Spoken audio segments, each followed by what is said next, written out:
I wanna fly in the blue sky. I wanna fly until I die. Приятели, здравейте! Добре дошли в мой YouTube канал Биткоин Информатор. В това видео ще разгледаме важни основи за успешната търговия с криптовалути, които всеки начинаещ инвеститор, трейдър трябва да знае.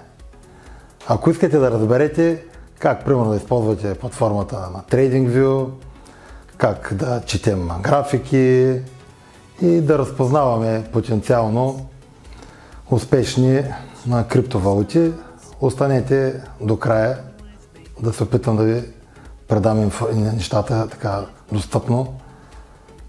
Ще ви покажа как да откриете нови алткоини с голям потенциал и как да използвате полезни платформи като CoinMarketCap, CoinGecko, за да вземате информирани инвестиционни решения.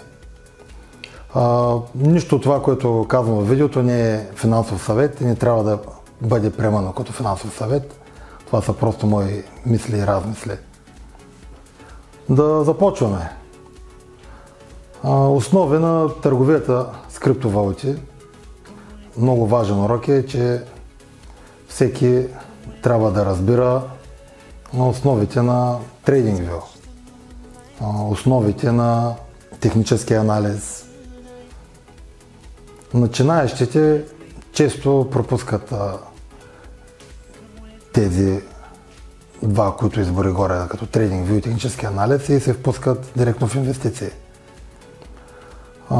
Отделно като чуят за TradingView и му видят интерфейса и се чувстват объркани. Мислят си, че трябва да се превърнат в пълноценни трейдери, да знаят всички, да разпознават графики, индикатори, ончейн, метрики. А всъщност е важно да знаете основите на платформата, защото тя се прилага за всички борси и всяка криптовалута, с която търгувате. Няма нужда да знаете в детайли всички тези ончейн метрики, как да ги използвате и графиките, как да ги чертаете. Те са просто стотици, няма нужда от това. Как да разпознаем, как да четем графиките, какви основни неща, какво ни е нужно. Ако не знаете как да ги четете графиките, няма да може да идентифицирате основните нива, примерно на подкрепа, на съпротива. Например, като разгледаме графиката на Solana, за пример, трябва да видим, че тя се е консолидирала и търгува странично от ноември 22 до октомври 23. В момента сме пак в консолидация, която е от няколко месеца и сме на нива между 150 и 230 долара. Има доста голям шанс да пробием в някой момент, понеже тя е изостава в момента спрямо биткоин последните месеци. Основни нива на подкрепа. Важно да се забележи, че ключови нива, такива, които са били примерно 12-13 долара преди няколко години на Solana, е възстановяването многократно след големи спадове. Това са така наречените такива основни нива, които няма как да пропуснем. Лятото на 24-та бяхме също в месеца наред в консолидация. И това са добри нива и добри месеци за влизане в някоя криптовалута. Не както е в момента, както примерно Суи вече направо 10 пъти. И е късно за влизане в позиция. Примерно как да използваме CoinMarketCap и CoinGecko. Това са ни от двата най-основни сайта, които трябва да следим, за да може да се научим как да използваме тези приложения за проследяване на криптовалути. Отделно там можем да намерим много информация за криптовалутите, откъде да я закупим, също като market cap, колко е на една определена валута, на коя конкретна борса може да се търгува големите криптовалути, нали, може да ги намерим на големи борси, като Binance, Kraken, Coinbase, но тези, които са по-малки, нали, тези са на дексове. Тази цялата информация, нали, завършено трябва да можем да я намерим и да я прочетем от CoinMarketCap или CoinGecko. Това са, нали, два сайта, които са конкурентни, но и двата са много добри. Може да използвате който от двата решите, нали. Примерно как да намерим една определена криптовалута, която да кажем е от сега много вървежния AI наратив и да видим примерно на кои борси се търгува.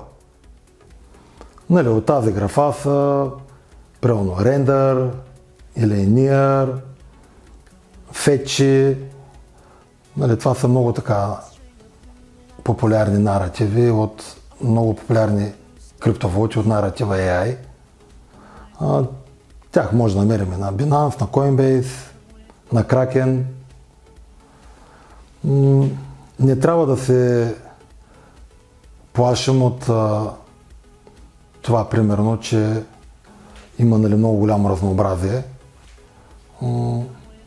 Криптовалутите можем да, нали, информация да получим, нали, както казва CoinMarketCap и от CoinGecko. Ако, например, харесвате някой AI coin, може да намерите други от тази графа, пак от тези двата сайта, които, нали, ви казах. Просто цъкате на AI и там ви се изборяват, нали, в кой проект вече от AI вие бихте искали, нали, да влезнете. Защото ако, нали, един не е толкова успешен, има шанс други от този сектор, нали, да избухнат. Използвайте повече борси, нали, не се концентрирайте само на една. Това е друг урок, който, нали, бих искал да ви кажа. Много хора се оплакват, че влизат в ауткоини примерно много късно, защото ги няма, нали, на големите борси. Примерно Coinbase и Kraken, нали, няма чак такова голямо предлагане на криптоактиви, докато Binance предлага, нали, много ауткоини, където съответно, нали, има голяма възвръщаемост, но има и голям риск. Затова не се страхувайте да правите регистрации на повече борси. За да може, ако даден проект искате да го фанете в по-начален етап, примерно да може да си го закупите. Затова също не се страхувайте да използвате, нали, дексове, децентрализираните борси. Там може да намерите наистина проекти, които са в много начален етап, където шанса за 20, 50 или дори 100x е напълно реален. Но съответно high reward, high risk, трябва да имате предвид, че шанса там да закупите също е огромен. Просто много от тях не успяват поради някакъв бъг, примерно в софтуера, и затова трябва това да го имате предвид. Примери за койни, които са от децентрализирани борси, са направили много голяма възвръщаемост. Това са примерно Aave, Uniswap, SushiSwap, които са тръгнали от дексове и са нараснали по 10, 20, 50 пъти, нали, което е огромна възвръщаемост и не може да сравнява с нищо, особено ако се сравни с традиционните, нали, финансови пазари. Как да разпознаваме надежни токени? Друг урок е да научите как да ги оцениме правилно, как да ги четем правилно. През 2021 година много хора смятаха, че Dogecoin ще достигне до $1, само защото цената му, нали, е ефтина, но важно да се разглежда не само цената на самия коин, но трябва да се разглежда и пазарната капитализация. Защото няма как този коин, нали, да достигне до такива големи капитализации. Това трябва да се има предвид. Също беше и с Shiba Inu. Хората гледат, че са малки числа и не си правят сметка, че примерно Dogecoin наскоро подмина капитализацията на, примерно, на Porsche. Той достигна до 40 цента до 48 цента дори, като подмина по този начин капитализацията на Porsche. Няма как да очакваме от тук нататък той да направи още 10x, нали? Това е просто абсурдно. Това са нещата, които исках да ви споделя в това видео. Благодаря ви, че останахте до край.